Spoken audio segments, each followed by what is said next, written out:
திருவாரூரில் கனமழையால் 10,000 நெல் மூட்டைகள் சேதம்.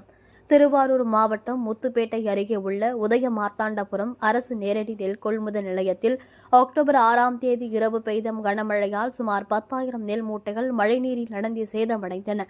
அப்பகுதி விவசாயிகள் அடுக்கி வைத்திருந்த நெல் மூட்டைகள் தார்பாயால் மூடப்பட்டிருந்த போதிலும் தொடர்ந்து கனமழையால் நீர் புகுந்து நாசமாகியுள்ளது. இதனால் விவசாயிகள் பெரும் நட்டத்தில் ஆழ்ந்துள்ளனர். தற்போது மழைநீரை அகற்ற ஜேசிபி இயந்திரங்கள் மூலம் பணிகள் தீவிரமாக நடைபெற்று வருகின்றன.